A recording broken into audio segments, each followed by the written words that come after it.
Euclid division lemma class 10th mathematics chapter 1। आज की इस क्लास में हम लोग सीखेंगे कि किस तरह से यूक्लिड्स डिवीजन लेमा का इस्तेमाल करके किसी भी दो नंबर का एचसीएफ हम लोग निकाल सकते हैं। Let's start.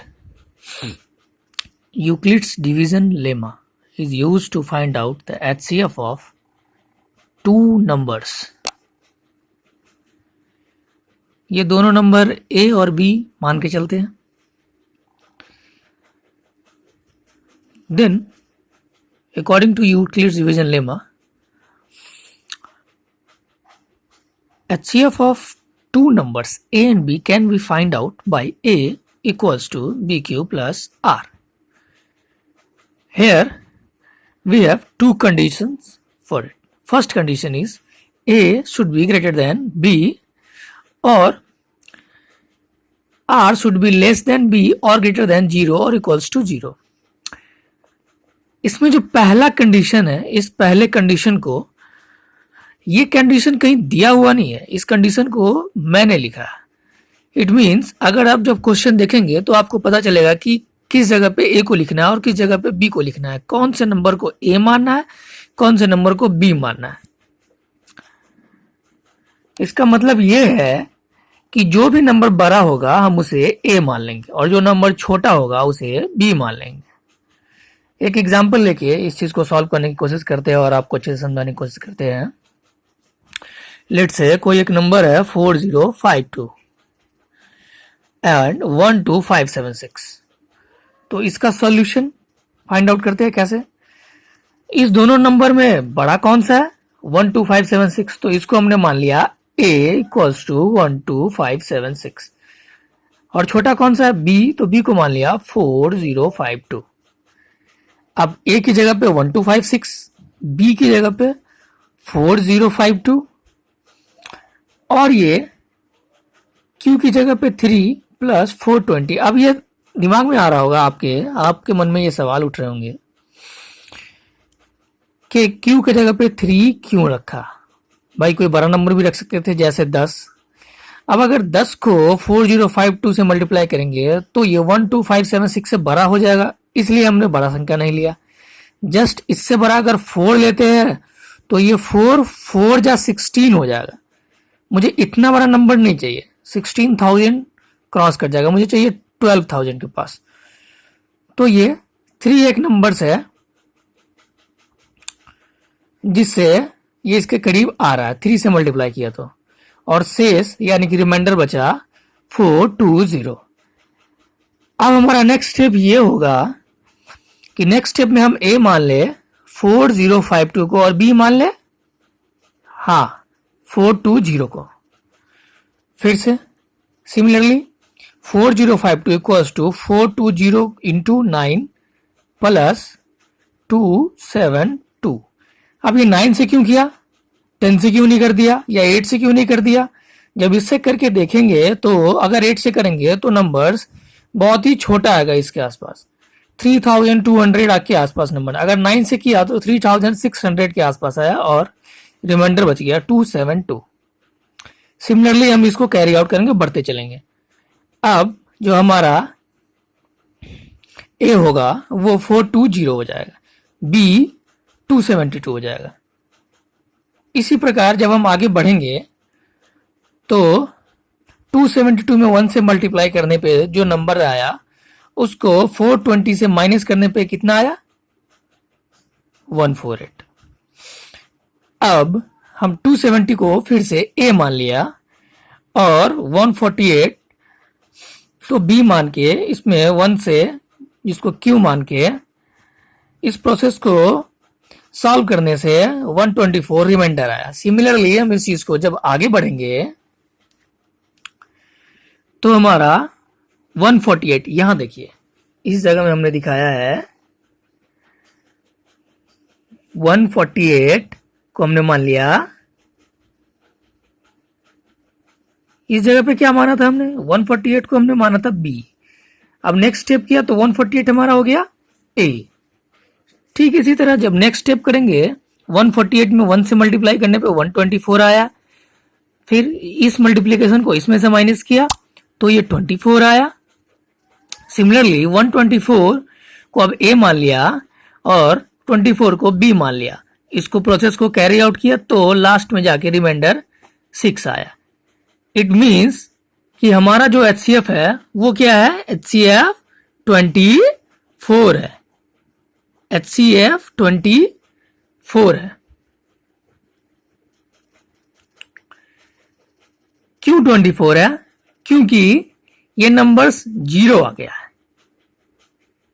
अगर ये 0 नहीं भी आता, लेट से ये नंबर 0 नहीं आता तो कुछ और नंबर आ सकता था, 1 2 3 4 5 6, लेकिन जो भी नंबर्स आता वो कौन सा नंबर्स आता, 24 से छोटा। अगर हमारा नंबर 24 से छोटा आता तो फिर इसको कैरी आउट कर सकते थे। तो क्या हो जाता हमारा, यहां जो नंबर होता वो हो जाता हमारा बी और फिर से 24 हो जाता ए, लेकिन ये टर्मिनेट कर गया। टर्मिनेट कर गया मतलब खत्म हो गया, तो हमारा HCF हो जाएगा 24। लेट से अब एक हमने पहले ही कहा था कि हमारा जो इक्वेशंस है A equals to B Q plus R, इस इक्वेशंस को समझने की आवश्यकता है। जो हमारा R होगा वो 0 से लेकर के B से छोटा कोई भी नंबर हो सकता है। कब? जब ये कोई भी स्मॉलर नंबर हो, 2 डिजिट में ना हो, फर्स्ट डिजिट में हो, या फिर अगर 2 डिजिट में भी होते हैं तो स्मॉलर्स को हम करके देख लेंगे कि इसमें डिविजिबल है या नहीं है, फिर इसको प्रोसेस कैरी आउट कर सकते हैं या नहीं कर सकते हैं। अभी हमारा आंसर आ गया 24। अब इसको और क्लियर करते हैं।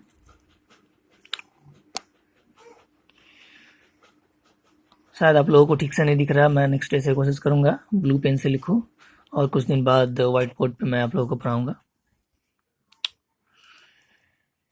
So that any positive odd integers is of the form 6q plus 1 or 6q plus 3 or 6q plus 5 where q is some integer। अब इसका सॉल्यूशन इस क्वेश्चन में क्या कह रहा है, इसको समझने की कोशिश करिए। ये कह रहा है कि अगर 6q plus 1, 6q plus 3 और 6q plus 5 का कोई भी नंबर्स है तो ये पॉजिटिव ही होगा, इस चीज को हमें शो करना है।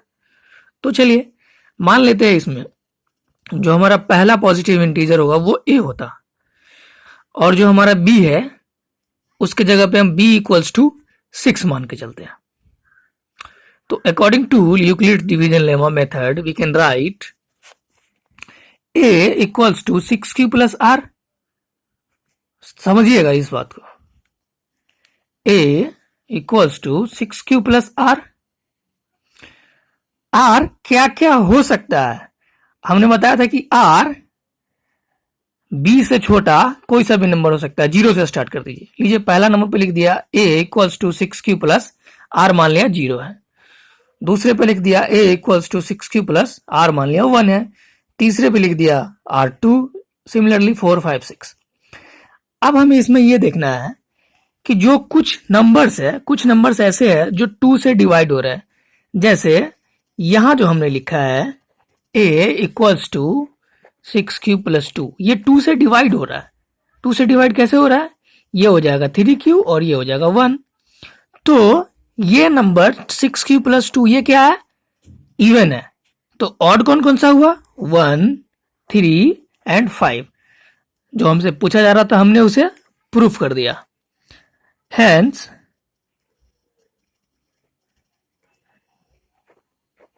6q plus 1, 6q plus 3 and 6q plus 5 is odd. Proved?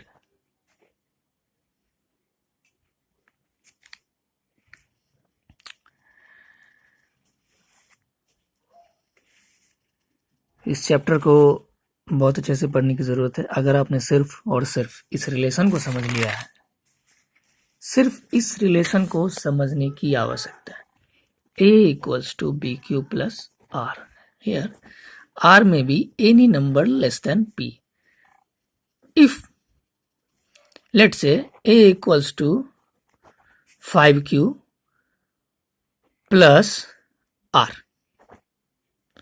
then it can be shown as A equals to 5Q plus 0, A equals to 5Q plus 1, A equals to 5Q plus 2, A equals to 5Q plus 3, A equals to 5Q plus 4, A equals to 5Q plus 5 हम लोग नहीं लिखेंगे. A equals to 5Q plus 5 नहीं लिखेंगे. ये कोई सा भी नंबर्स हम लोग लिख सकते हैं. क्लियर? आई होप कि आपको आज का ये क्लास समझ में आया.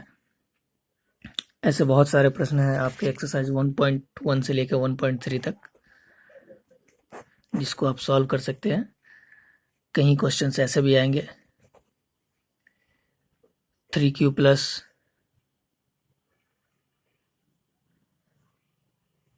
R 3Q plus 1,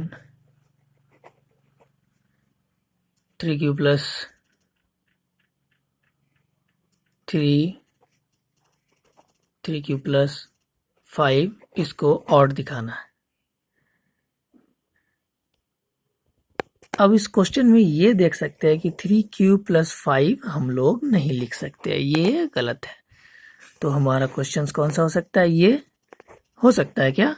नहीं, क्योंकि 3Q plus 3 भी नहीं लिख सकते. यहाँ देखना है R जो है वो B से छोटा होना चाहिए, तो ये भी नहीं होगा. अब ये इस तरह के आपके मल्टीपल क्वेश्चंस आएंगे. Which of the equations, which of the symbolic representation is correct, तो आप इसमें टिक करेंगे.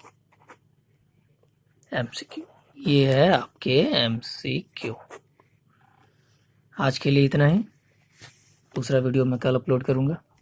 तब तक के लिए आप रेशनल्स और इरेशनल्स को पढ़ के रखेंगे. कल के क्लास में रेशनल्स इरेशनल्स पर, इरेशनल्स एंड रेशनल्स पर चर्चा करेंगे. Be ready for tomorrow. Be ready for tomorrow.